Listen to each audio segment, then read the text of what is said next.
Si Charles Blondin, isang Franses, ang kauna-unahang tao na nakapagtala ng world record na nakatawid sa isang matibay na lubid sa ibabaw ng Niagara Falls.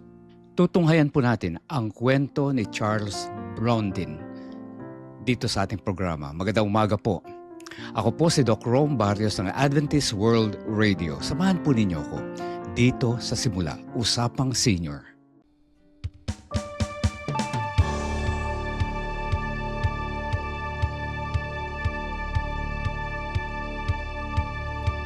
Pag-ibig na walang maliw, pagpapalang walang tigil, dating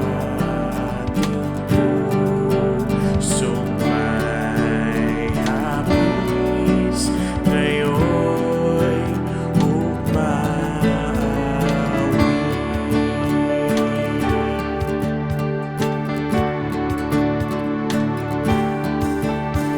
Ang araw mo'y sumikat na, liwanag ay laganap na. Ang habag mong biyaya, bagong tuwing umaga. Isang magandang araw po sa inyong lahat. Ako po si Doc Rome Barrios ng Adventist World Radio at ito ang programang Simula, Usapang Senior na inyong matutunghayan tuwing araw ng Huwebes at Linggo dito lamang sa AWR 89.1 FM. Kumusta po kayo? Sana po ay nasa mabuti kayong kalagayan and welcome to our program today. Nais kong i-welcome palagi kayong lahat, no? At nais kong unang-una ay welcome to International Church of SDA sa Evanston, Chicago, Illinois, USA. Welcome. And also Naperville Remnant Film Church. Diyan din po sa Chicago, Illinois, USA. And shout out to my brother, Pastor Sam Barrios and Rina Barrios and family. How are you today? Welcome to Simula, Usapang Senior. Nice ko ring batiin, of course, ang ating mga kaibigan, no, na sumusubaybay. Maraming salamat po sa mga natatanggap naming magagandang mga mensahe mula sa inyo. Marami pong salamat sa mga suggestion at sa inyong mga papuri. Nice kong banggitin sina Luz Pusing, welcome po. Lucy Kiabang, marami pong salamat. Ging Gloria Martiliano, Mary Grace Acosta Ulpindo, Erlinda Basilisco, Gracia Dei, si Ian Asek, Helen Aguilar, Crescencia Ordonez Pascua. Kumusta po kayo? And welcome po sa ating program sa araw na ito. Narito rin ang ating mga kaibigang sina Zenny Moser from Ohio, USA, si Beth Villapuerto dito naman sa Balayan, Batangas, at mula naman sa Tangalan, Aklan. Kumusta po kayo? Darlene Ojerio. At of course, ang ating mga kaibigan na ating mga textmates, no, na sina Leobi Cabañez. Ma'am Leobi, kumusta po? And then of course Rebecca Ibora, Leti Sampang, at ang ating mga kapatiran ng Morning View Seventh-day Adventist Church. Welcome po sa program ngayon. Pagpalain po tayo natin, Panginoon, at maraming salamat po sa inyong prayer at mga suporta. At nais ko rin banggitin, i-welcome si Rose Arrogante in Canada. Welcome, Sister Rose. And we have our senior citizens of Puting Kahoy, Silang Cavite. Ito po yung ating mga nais kong banggitin ng mga ating mga purok leaders. Sina Liling Lumagda, si Absti, si Inday Oñate, Remy Bayan, Eve Alcoriza, Lai Lasso, Esther Salazar, Mateo Magro, Lloyda Venosa, and Feli De Leon, of course, lahat ng ating mga ka-senior sa Puting Kahoy Senior Citizens Association. At shout out to my friend Patrick Gonzalez and family. Welcome po sa program today. And of course, nice kong batiin pa rin si Corazon Hernan from Kabading SDA Church, dyan sa Antipolo City. Kumusta po? And of course, all the senior citizens na patuloy na alam namin na sumusubaybay at sila yung senior citizens of Barangay Inarawan, Antipolo City. Welcome po and shout out to your Barangay Captain Rick Bautista. So, gayan din ang ating mga kaibigan. Of course, hindi natin malimutan from the National Museum of the Philippines. Okay?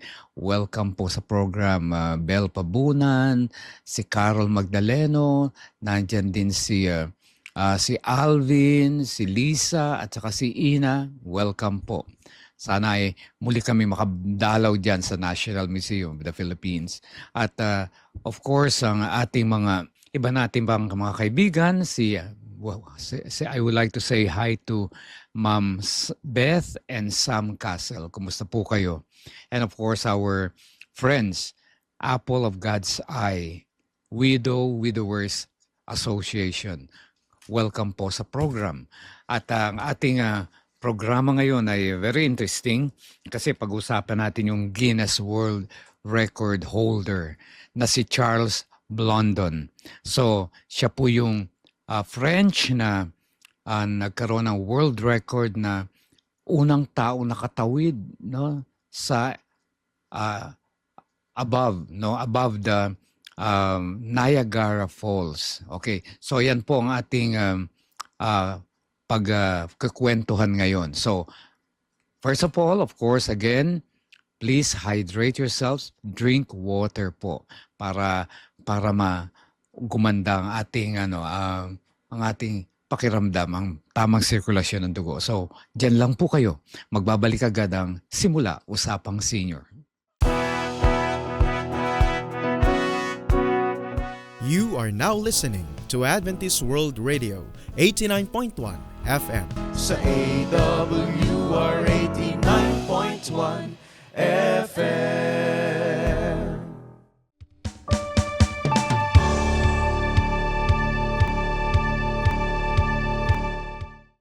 Kayo po ay sumusubaybay sa programang Simula Usapang Senior dito lamang sa AWR 89.1 FM. Tandaan po ninyo tuwing araw ng Huwebes at Linggo 10 to 11 a.m. Ako po ang inyong kaibigan sa Impapawid, ang senior citizen na si Doc Rome Barrios. At nais kong sariwain natin ang isa sa mga magandang world record kasi may maganda tayong matutunghayang sa kanyang kwento. Si Charles Blondin, Charles Blondin, yan po, ay unang tao to cross the Niagara Gorge. Yung gorge ay yan yung kahabaan, yung gorge ay parang bangin ng Niagara Falls. Kaya sa pamamagitan ng tight rope, yung tinatawag yung lubid na matibay, na yung banat na banat doon siya, ayun ang ginamit niya sa pagtawid. At sabi rito, completing the 1,100-foot crossing 106 feet above the turbulent waters ng Niagara Falls. He used a 2-inch wide hempen. Itong hempen na to ay lubid na matibay na lubid na abaka at gumamit din siya ng 26-foot balancing pole. Ito naman yung mahigpit na lubid na pang balanse, Yan po yung lubid na abaka. Kaya he crossed, okay, sabi rito, kaya yung panahon na yun, the date, June 30, 1959.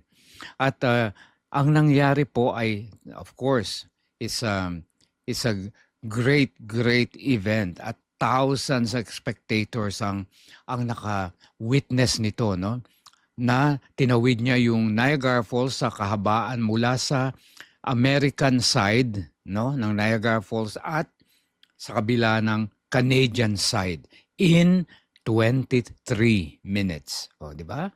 Wala pang 30 minutes natawid niya sa pamagitan lang nung tight rope, yung matibay na lubid, ayun ang ginamit niya. At bukod diyan, following years o following months lang siguro to, hindi na inabot na taon, no? Ay sinundan niya ito. 19 ano kasi to, June 13, 1959, yun ang kauna-unahan. May mga sumunod pa siyang mga tinatawag na daring stunts. Alam niyo ba yun, yung mga daring talagang ano yun, talagang kakaibang mga stunts yun, mga nakakatakot, no? Sabi rito, later repeated the feat blindfolded. Oh, inulit niya yun. Pero this time, naka-blindfold siya. O, di ba? Nakapiring. O, tapos sumunod, tinawid niya yun, nasa loob siya ng sako. O, ibig sabihin, nakatabon sa kanyang sako habang siya'y tumatawid. O, di ba? Imagine nyo, inside a sack. Tapos yung iba naman sa pamagitan ng stilts. Ito yung mga, siguro, mga matitibay na mga kahoy or di natin alam kung bakal na mahaba, doon siya nakatungtong. Aba, parang parang kadang-kadang ng Pilipinas, 'di ba, sa bamboo poles, ginamit niya 'yan sa pamagitan ng 'yun, mga kahoy. Tapos may sumunod pa siya. Oh, ito hindi niyo talaga to kakayanin on a bicycle. Sa pamagitan ng bicycle. Kaya itong si Charles Blondin talaga hindi lang minsanan niya ginawa. Ibig sabihin ay talagang kinarir na niya yan. At ayun naman ginamit niya, ang bicycle. At ang pinakahuli, ito yung, kung hindi niyo nakaya yun, mas lalo niyo hindi kakayanin itong huling ginawa niya. Naglalakad siya, sabi rito, na while cooking an omelette. Habang siya tumatawid at nagbabalanse doon sa mga bangin magkabila nagluluto pa siya ng omelette. O imagine. So napaka grandioso talaga ng kanyang performance at saka ng kanyang skill sa pagbabalanse. Kauna-unahang tao 'yan. At siya lang ang unang nakagawa niyan. At ang isa sa mga at rin on the record pala, meron din siyang ginawang isa pa. Hindi lang siya nag-iisa. Ang ginawa pa niya, binuhat pa niya yung kanyang manager na si Harold Colcord on his back across the tight rope. Pinasakay pa niya sa kanyang balikat. Napakagandang talento, napakagandang skill mula sa Panginoon. Pero may isa pong kwento na ito yung nais kong ito ay undocumented pero ito ay kwento dahilan sa mahilig nga siya mag-dare, Meron daw pagkakataon pero ito ay undocumented pero maraming nagkukwento na ginawa ito ni Charles Blondin, okay? Ginawa ito ni Charles Blondin nang minsan challenge niya dahil ang mga tao humanga sa kanyang ginagawa. Talagang hindi sila makapaniwala na kaya niyang gawin yun. Hinamon niya yung mga tao na kung kayo'y naniniwala na kakayanin kong tumawid ay inaanyayahan ko sino sa inyo ang willing sumakay sa aking likuran. At habang ko tatawid, nagawa na niya yun sa kanyang manager. Pero ang ginawa ang mga tao na oo, naniniwala kami, pero walang pumayag na, na sumakay sa likod niya. At alam niyo kung sino rin daw ang pumayag? Yung kanyang batang anak na lalaki. Ayun daw po ang sumakay sa likod niya at pinakita niya na nakarating siya, na itawid niya yung kanyang anak na bata sa pagsakay sa kanyang likuran on a tightrope across, above the Niagara Falls. Di ba? Kaya in-interview daw po yung bata. Ang sabi ng bata, paano mong nagawa na hindi ka natakot at pumayag ka, Pwede, di ba, maaring bumagsak kayo pareho at pati ikaw, malunod. Sabi ng bata, hindi po ako babagsak sapagkat siya po ang aking ama. At hindi po, alam ko po na kapag ako'y kasama niya, ako po ay ligtas. Napakagandang napakagandang anecdote po yun. Na ibig sabihin, kapag pala tayo ay nasa ating Ama o sa ating Diyos, wala po dapat tayong katatakutan sapagkat kilala natin ang ating Diyos na kahit kailan ay hindi tayo iiwanan at mapapahamak pagkasama natin siya. Sana po napakagandang napakagandang leksyon po sa atin yun na dapat ay kilala natin ang Diyos. Kilala ba natin ang ating Diyos, ang ating Panginoon, na kapag tayo ay nakakaranas ng mga hindi, sabihin natin ng hindi mabubuting mga karanasan, nawawalan tayo ng pag-asa, tayo ay natatakot, tayo ay balisa, tayo ay hindi natin alam.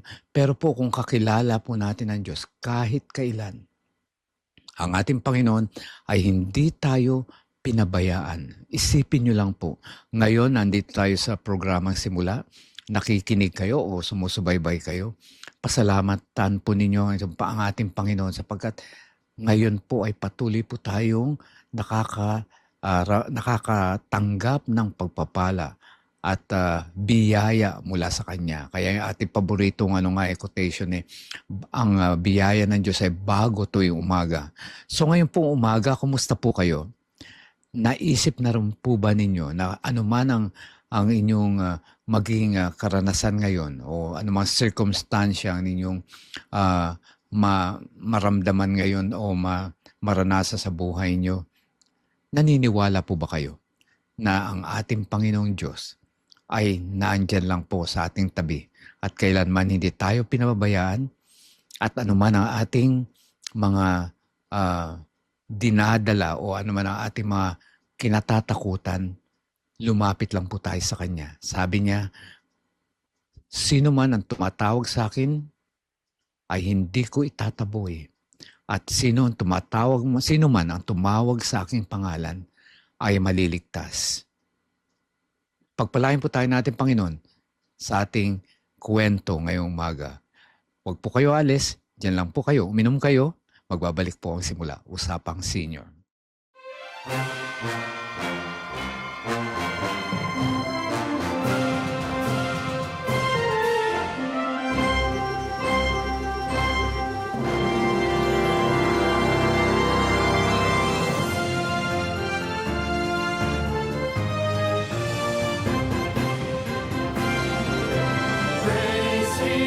Praise Him, Jesus our blessed Redeemer. Sing, O earth, His wonderful love proclaim. Hail Him, highest archangels in glory. Strength and honor give to His holy name. Like a shepherd, Jesus will guard His children. In His arms He carries them all day long. Praise Him, tell of His excellent greatness. Praise Him, ever in joyful song.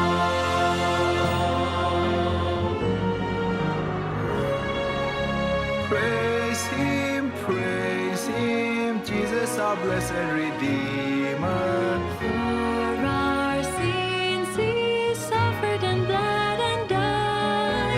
He, our rock, our hope of eternal salvation. Hail Him, Jesus the crucified. Sound His praises, Jesus who bore our sorrows.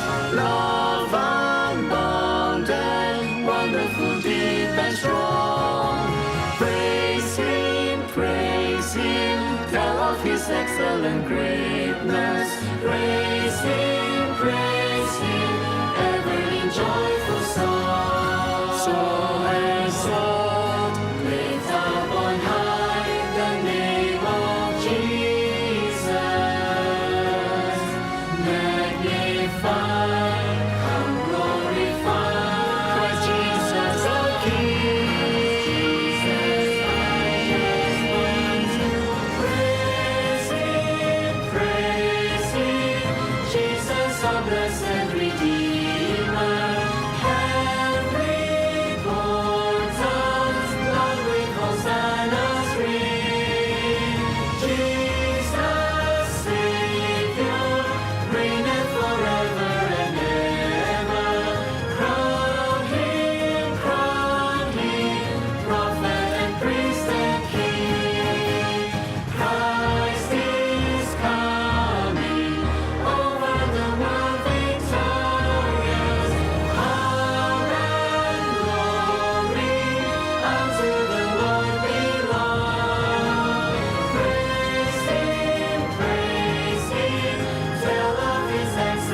Kayo po ay sumusubaybay sa programang Simula, Usapang Senior, tuwing Huwebes at Linggo, 10 to 11 a.m. dito lamang sa AWR 89.1 FM. Ako po ang inyong kaibigan, Doc Rome Barrios. At ating pag-uusapan, welcome sa ating segment ng Senior Wellness and health. Ayan po. Ngayon po, ang ating pag-uusapan ay patuloy nating bibigyan ng prioridad ang ating kalusugan. Ang ating pong pag-uusapan. Kahit ano pong mangyari, kahit minsan maganda ang inyong pakiramdam, tandaan po ninyo, mahalaga po yung mga bagay-bagay na ating nararamdaman na dapat nating panatilihin na malusog at tayo'y laging masaya. Ayan po at ayan po ay sekreto rin ng mahabang buhay. Kaya make our health a priority. Ayan po. So, sabi nga ang panahon ngayon, lalo na ang ating gobyerno, ang ating bansa, no? Alam po ba ninyo na gumagastos ang ating gobyerno ng milyon-milyon, no? Para sa pagpapagamot at pag-aalaga ng mga mamamayang may karamdaman.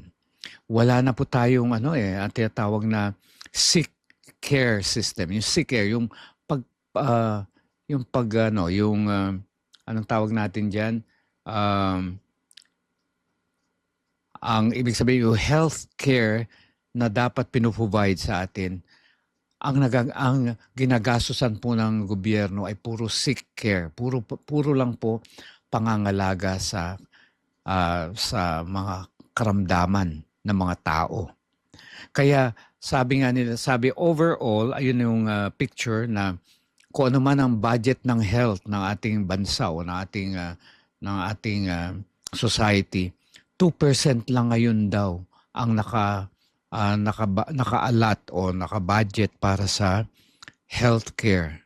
Kaya wala pong mas magastos po yung sick care. Ayun po yung ginagastusan. Ibig sabihin, mas marami po ang may karamdaman, no? Kaysa doon sa nagme-maintain ng magandang kalusugan. At ang gobyerno nagagastusan sa dami ng mga karamdaman ng mga tao na dumarating na nangyayari. Kaya po tayo ay bahagi ng ating lipunan na dapat po tulungan natin unang-una ating sarili na mapanatili nating malusog. No? At alam po ninyo talagang pag malusog tayo, masaya tayo. Tapos pati yung ating mga mahal sa buhay, masaya na rin sila. Dahil nakikita nila malusog tayo, masaya tayo. Hindi tayo nagiging sabi natin ay nagiging suliranin nila o nabibigatan sila sa atin. Tulungan din po natin dahil ang ating mga mahal sa buhay din ay may sarili rin silang mga problema, lalo na yung ating mga anak na may pamilya. Kaya kung gusto po natin maging masaya at magaanga ating tulungan po natin na mapanatili nating malusog ang ating mga sarili. Okay. At ayan po. Kasi nga, ngayon ang budget ng gobyerno, puro sick care. Wala pong healthcare program na. O kung mayroon mga healthcare, ginagastos pa rin para panggamot. Ang tingnan po natin yung hindi tayo malayo tayo sa pagkakasakit at At alam po ninyo, maiiwasan po yan sa pamagitan ng tamang pagkain o nutrisyon. Tandaan po natin yan. Ang ating pong, kung ano man ang kalagayan nating katawan ngayon ay base po yan sa ating mga kinakain, sa ating mga ipinapasok sa ating bibig, sa ating katawan. Kaya ang isa sa mga problems ay ngayon na pinag-uusapan, no? Okay, kung pag-uusapan ng ang mga sakit, no? Ang pinakamataas na ngayon cases daw po ngayon ay obesity. Ayun po yung obesity o yung overweight, yung sobrang bigat na ating katawan. Ayun daw po yung unang And one of the major reasons for this epidemic, ayan na po yung epidemic pala of obesity, is that junk food manufacturers spend over 10 billion annually in promoting their fare or their products. Di ba? Kaya pag nanood ka ng TV, yung mga commercial, mga junk foods, mga chichirya, mga processed foods, ayun ang mababasa nyo. Kasi ni-spend ng mga negosyante ay ang malaking bahagi ng kanilang capital, no, sa kanilang mga negosyo ay yung advertisement.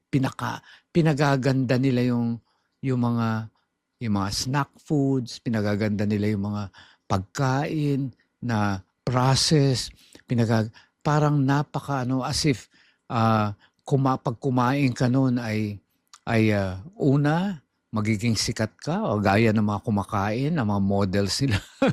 Minsan magiging ka kasi pinakikita nila yung mga models nila, ang gaganda, ang lulusog, kumakain ng kanilang mga produkto. Ayun po yung mga tinatawag natin yung mga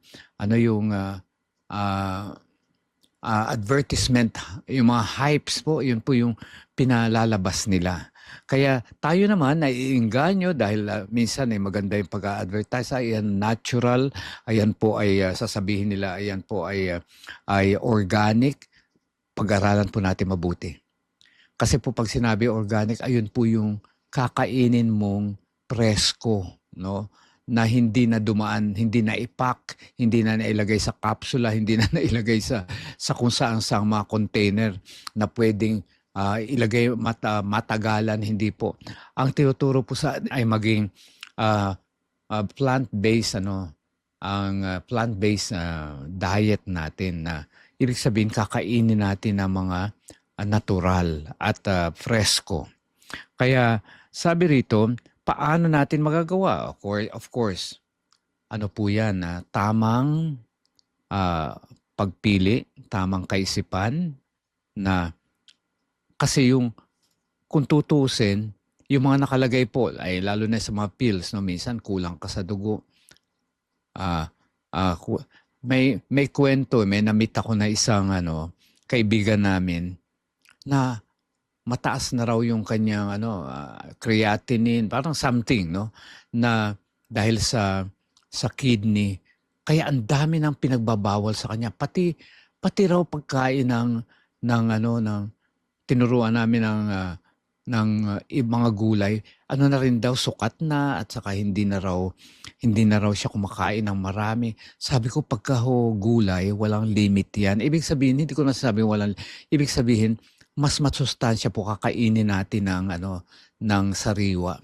Kasi nung tinanong ko yung nila, yung kanyang iniinom, ang kanya iniinom kapsula na pampadagdag ng dugo. Sabi ko po, yung iniinom, bawal sa inyo yung gulay, yung talbos ng kamote kasi nagkataon na may talbos ng kamote yung kinakain. Sabi niya kasi hindi na sa akin masyado pinakakain yan, binibilang. Sabi ko hindi po kasi mismo yung tableta na iniinom nyo, ayun po yung laman nun. Gulay din yun na pampadagdag ng dugo. Something na. Ibig ko sabihin, hindi na kailangan dumaan sa proseso at hindi na kailangan dumaan pa sa mga pills or capsule. Pwede na po natin kainin ng sariwa. Kaya ayun po yung advantage ng vegetarianism, no, na sinasabi. Sabi rito, do you remember your mother's advice to eat your vegetables? They're good for you. Diba yun, lagi sinasabi nanay natin, tatay natin, mga magulang na, lola at lola, kumain kayong gulay. Hanggang ngayon po, totoo pa yun. Ayun po yung wisdom ng ating mga matatandang na mga matatanda nating mga mahal sa buhay. Tinuturuan tayo dahil totoo po yun sapagkat ayun po ay biblical at saka ayun po yung talagang kailangan ng katawan natin. Sabi dito, researchers at the Wageningen University in Netherlands ay meron silang ginamit na mga individuals, 2,300 individuals in 11 European countries for 12 years.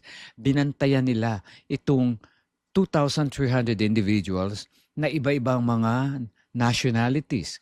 At dito, ang kanilang pinakain lamang, no, at pinasunod nila yung pagkain lamang ng vegetables, fruits, whole grains, nuts, and olive oils, and low in animal products. Ang resulta po, 23% lower rate of death from all causes. Kahit anong sakit, hindi po sila. Bumaba po ng 23% yung mga cases, including the big three, heart disease, cancer, and stroke. Those who adopted other lifestyle practices such as exercise, yung mga ano naman, bukod sa kumakain sila ng prutas, gulay at mga natural foods, whole grains, nuts, ay ano po, nag-exercise pa at alam nyo, tumaas ng, tapos hindi pa nag-smoke, no? Nag-exercise, wala pang bisyo, tumaas po ng 65%. Bumaba pa na ng 65% yung mga cases na mga namamatay sa iba-iba't ng sakit. So, ayan po. Ayan po ay ayon sa pag-aaral, hindi lang po yan haka-haka o nasa isip lang, no? Sabi rito. Kaya dito ang isa nating dahilan kung bakit minsan ang madalas kong marinig kasi ang mahal-mahal naman maging vegetarian Napansin daw nila mahal. Kasi nga, dahilan nga, bihira, kainin, syempre, tumataas ang presyo. Dahil, special Ibig sabihin, mas gusto ng mga tao yung mga junk foods na mas mura at saka yung mga ready, to eat, no? Talagang, talagang magmamahal yung mga fresh foods, fresh fruits and vegetables kasi, ayun ang raw material ng mga niluluto nila. Kaya pag binili mo yun, mamahala na yun dahil ayun ang mabili pagka na process na. Kaya ang sabi, talaga bang mahal? Pero ayon sa pag-aaral sa US Department of Agriculture, na pag-alaman nila, no, na among the fruits and vegetables sa mga plant-based food, no, yung mga tumutubong halaman at mga buto ay yung 70 nun kung 70 kinds doon ay sabi niya sa pag-aaral ay umaabot lamang ng less than 25 cents per serving na mas mura. Ibig sabihin, kung ikukumpara mo yung yung process tapos bibili ka ng sariwa, mas mura pa rin daw na yung 70 na mga types na mga pagkain, mga gulay na yon ay mas mura pa ng 25 cents. Ano ba yun sa American? Kasi 25 cents. Sa Pilipinas, ayun mga more or less 15 pesos. Kaysa kakain ka ng, for example, kakain ka sa restaurant ng ganong pagkain, no, na halimbawa sometimes bumibili ako ng yung adobong kangkong. 'Di ba? Pag binili mo sa restaurant yung adobong kangkong, hindi mo pa alam ang pagkaluto, hindi mo pa alam kung ano yung mga nilagay na mga pampasarap doon. Pag binili mo yun ng sariwa, makakamura ka pa ng 15 pesos daw at least, o 15 pesos or more at least. 'Di ba? Parang ganon kaysa yung nakita mo yung mga niluto na yun ang tagal nang na-harvest siguro, matagal na naka-stock sa kanila, iniinit or hindi ko alam. Parang ganon na example natin. Pero sabi rito, bukod dun sa 70 kinds, no, na mga produce na naturally, ay na ang equivalent ay less than 15 pesos para sa Pilipinas. Meron pa rin daw mga 25 na mga gulay din na naman less than 50 cents naman. Ibig sabihin about 30 pesos. Kaya hindi po mahalaga, hindi po mahal, sabi ko. Hindi po mahal talaga. Actually, it's just a matter of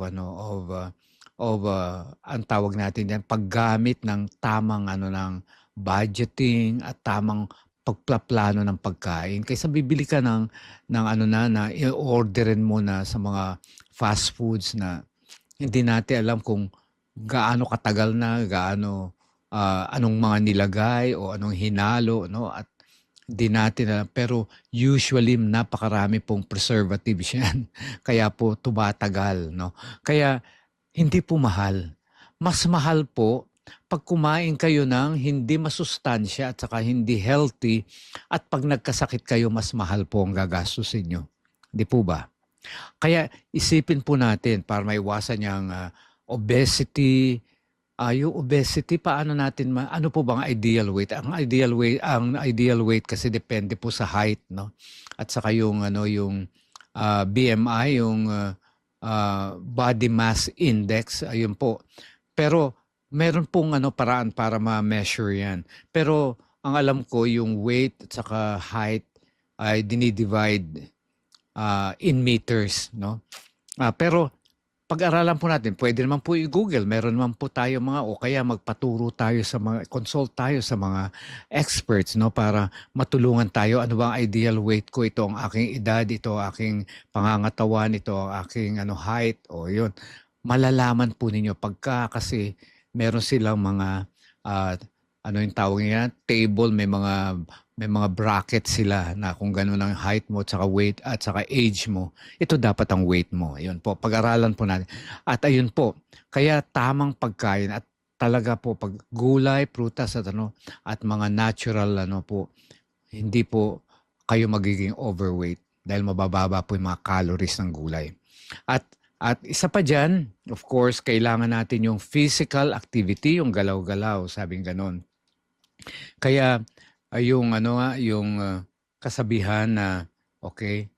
Dito may pag-aaral na ginawa si Dr. Frank Hu and his colleagues at Harvard School of Public Health reported that the risk of heart attacks for women with diabetes was 44% lower in those individuals who were the most active as compared to those who exercised the least.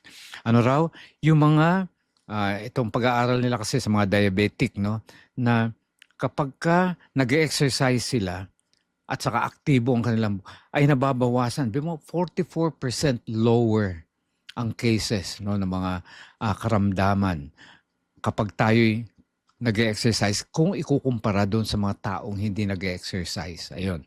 At isa pa, yung pag-inom ng tubig. Ayan, kaya lagi ko inuulit-ulit sa atin yung pag-inom ng tubig. Dapat daw ay 4 to 6 pints of water daily. Ano yun? Per pint kasi is 2 glasses yata yun. Kaya kung 4, kung 4 to 6 pints of water, ayan po, mga 7 to 9 glasses of water daily. Ayan po. Sa mga lalo tigit sa mga kalalakihan, dapat mas marami ang iniinom. At higit sa lahat yung pagtulog. Ayan. Kasi raw nung centuries ago, ang mga tao daw doon nakakatulog ng umaabot ng 10 hours per night. 'Di ba? Bakit kaya? Kasi mabagal pa ang panahon noon. Hindi pa busy, wala pa yung mga technology at walang pinagpupuyatan yung mga tao. O pwede rin sila nagpupuyat sila sa ibang bagay. Pero ibig ko sabihin, hindi katulad ngayon. Ngayon, laging less than 7 hours na ang average na tulog ng tao, no? 'Di ba? Napakahirap daw po. Kaya within nung kanilang pinag-aralan, nagkaroon sila ng ang tawag qualitative study. Tiningnan nila yung mga nakakatulog ng kumpleto at saka yung hindi nakakatulog ng kumpleto. Pinag-type po nila sa keyboard. At alam po ba ninyo ang findings sila? Yung mga nakakatulog at nakakapahinga, no, ibig sabihin yung 7 hours or more per night ay 20% faster sa sa pagta-type sa keyboard. 'Di ba nakita nyo? Kasi nga presko ang isip, nakapahinga po. At alam niyo tuwing matutulog tayo diyan po, babago yung ating yung ating kalusugan, yung mga cells natin diyan po lumalago, diyan po nagpapalit, diyan po lahat po ng pagpapagaling, healing, diyan po nangyayari kapag tayo ay nagpapahinga. 'Di ba? Kapag tayo may sakit, magpahinga ka. O, kasi nga pag kulang sa pahinga, hindi mahihil ang body. Kaya ibig sabihin, simple lang po, magpahinga tayo, magkaroon tayo ng mabuting pagtulog. So ayan po. So ano po ang ating desisyon ngayon? Napag-alaman natin na napakahalaga po ang ating mga kinakain, ang ating pagtulog, ang ating exercise at pag-inom ng tubig sa ating overall na kalusugan. So sana po may natutunan tayo dito sa ating pinag-usapan. Diyan lang po kayo, magbabalik po simula Usapang Senior. Prayer is the key to heaven, but faith unlocks the door.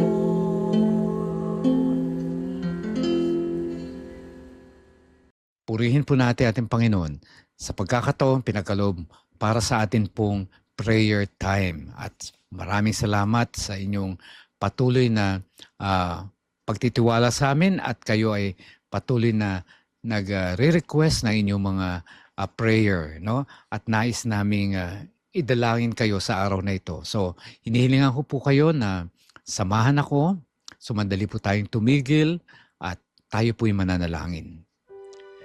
Mapagpalang Diyos na mapangyarihan sa lahat, purihin po ang inyong dakilang pangalan magpakailanman, sapagkat ang lahat ng karunungan at ang lahat ng kapangyarihan ay mula sa inyo. Kami po, Panginoon, ay mapagkumbabang lumalapit sa araw na ito upang muling pasalamatan kayo sa inyong mga pagpapala, buhay at kalakasan, sa lahat ng mabubuting karanasan na patuloy niyo pinagkakalob sa amin. Maraming salamat din sa inyong patuloy na pagtustos at pagbibigay ng mga biyaya na aming kinakailangan araw-araw. Sa oras na ito, Ama, kami po ay muling lumalapit sa inyo sa pamagitan ng aming programang Simula. At nais po namin, Ama, itagubilin ang lahat sa inyo sapagkat kami nananampalataya at pinanghahawakan namin ang inyong pangako sa amin na kailanman na hindi nyo kami pababayaan.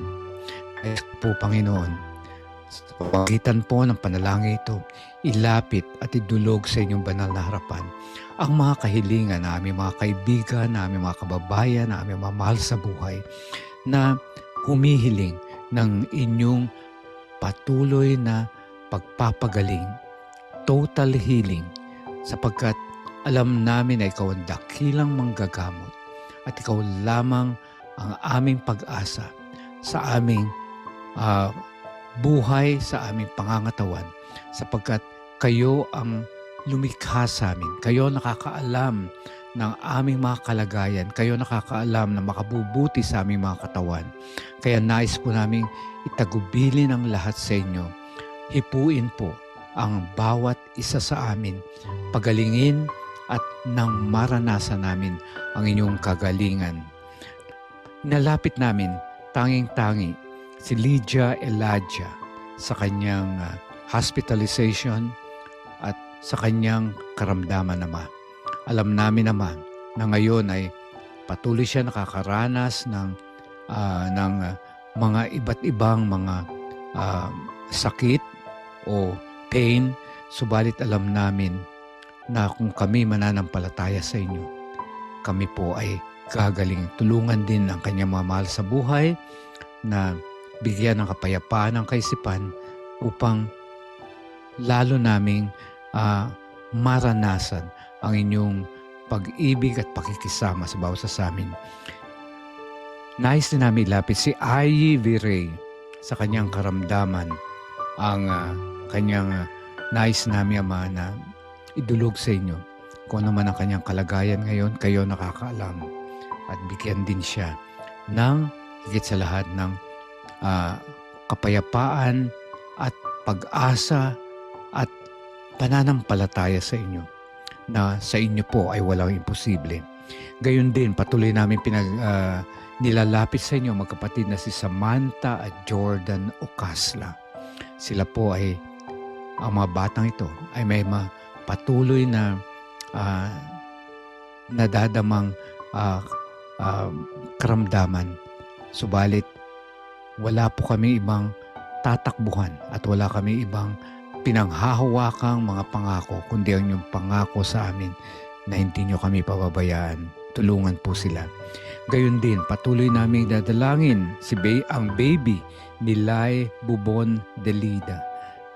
Ang sanggol na ito, Ama, ay mula sa inyo. Inyo po itong kaloob. Regalo sa pamilyang ito.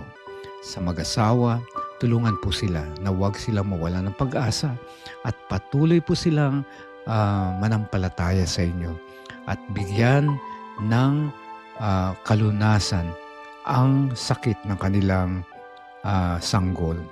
Nadalangin din namin ang aming kaibigan si Tess Hael.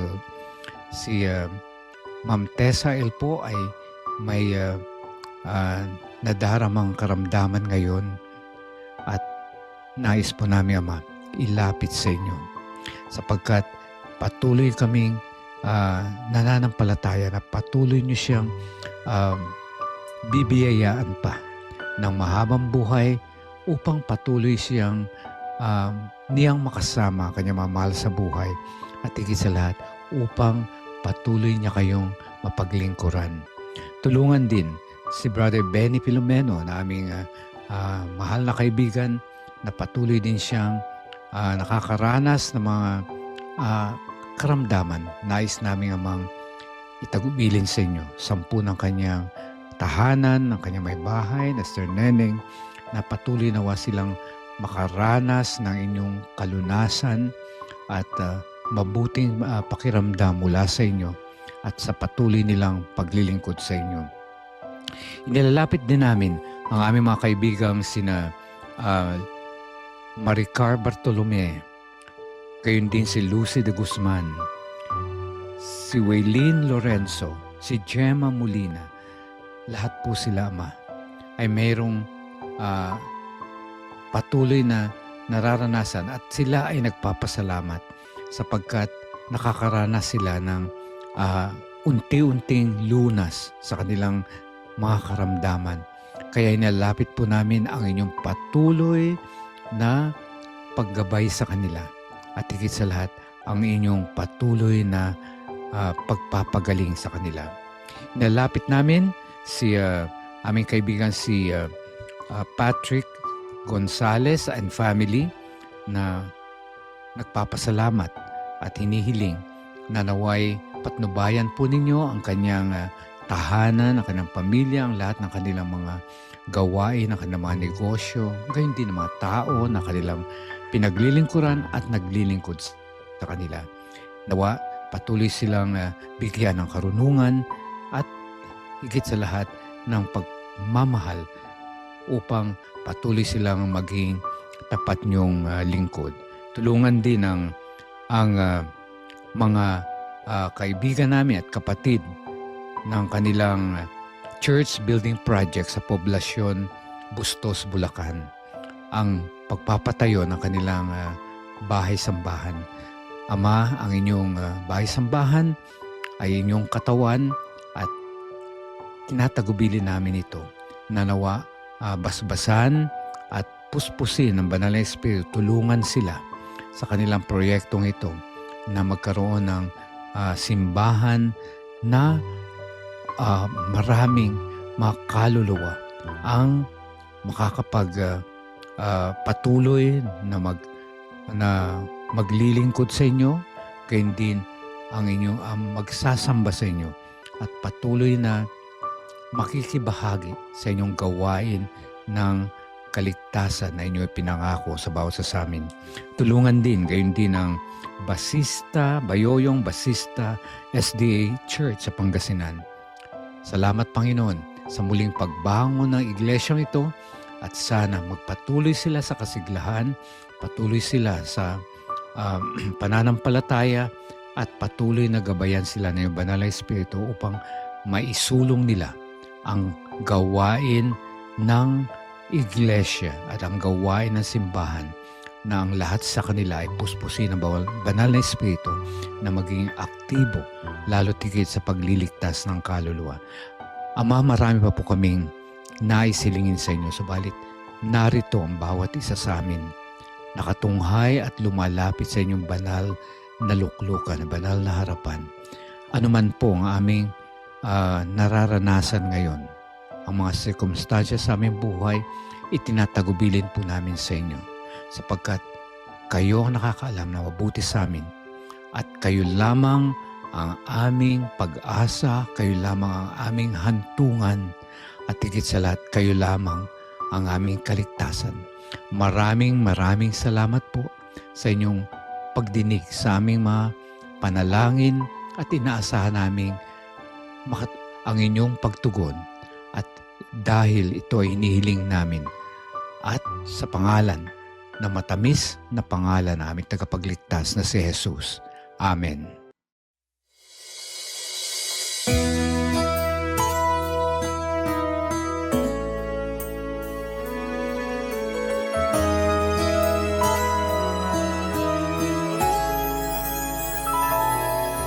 Narating, imposibleng marating, nagliwanag, lugar na madilim, natawid, balakid at hangganan, napawi, pait ng dilim, nabuksan, pusong nagkaramdam, napasok mga bilangguan,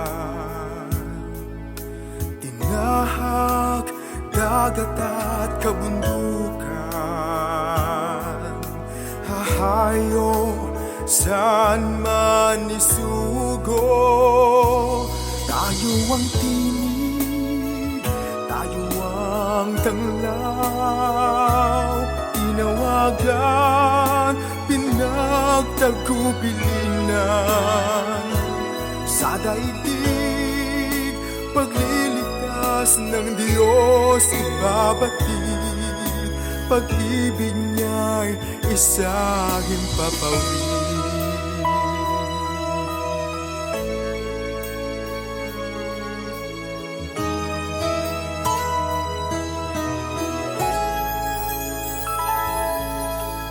Karamay ng mga nasasaktan,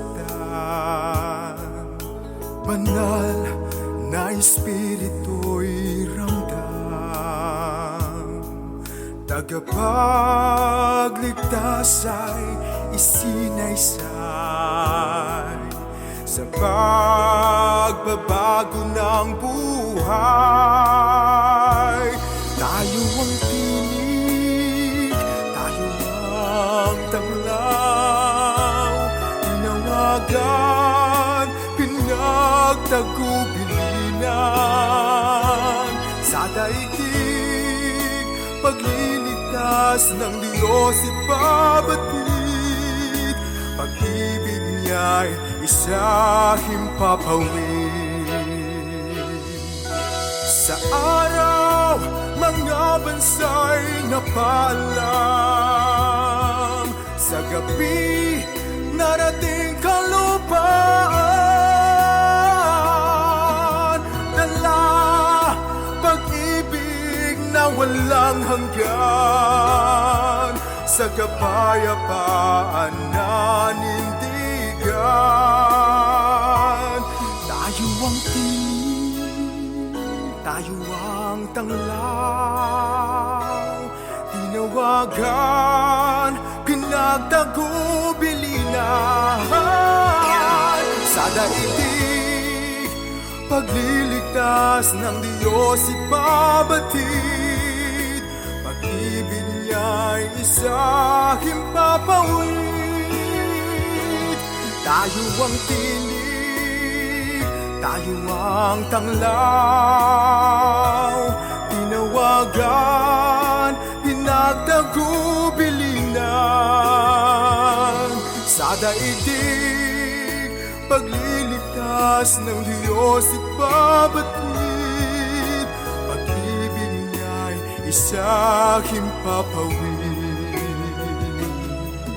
Pag-ibig niya'y isa'king papawid.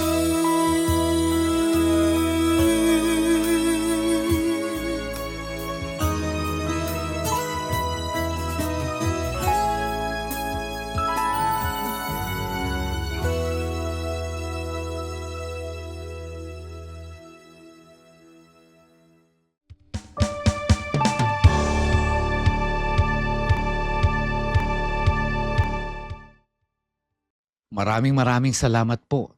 Unang-una sa ating Panginoon, sa ating pagsasama sa araw na ito sa programang Simula Usapang Senior. Tandaan po ninyo tuwing Linggo at Huwebes, no? 10 to 11 a.m. dito lamang sa AWR 89.1 FM. Maraming salamat po sa inyong pakikisa. At sana tandaan natin, no, na dapat kilala natin ang ating Panginoon. At ang pagkakilala natin sa Kanya ay isang Panginoong punong-puno ng pag-ibig at punong-puno ng biyaya. Kaya wala po tayong dapat na ikatakot, wala po tayong dapat ipangamba sa ating buhay. Sapagkat ang ating Panginoon ay tapat sa atin. Kailanman ay hindi niya tayo pababayaan at hindi niya tayo iiwanan. So, nais ko pong muling pasalamatan ang mga taong bumubuo ng aking programa. Si Pastor Nerio Carranza, si Andy Joaquin, thank you. Si Jonah Bayog, si Reza Nabor, gayon din si Wilmer Estrito at si ang aming kaibigan si Irene Asidao.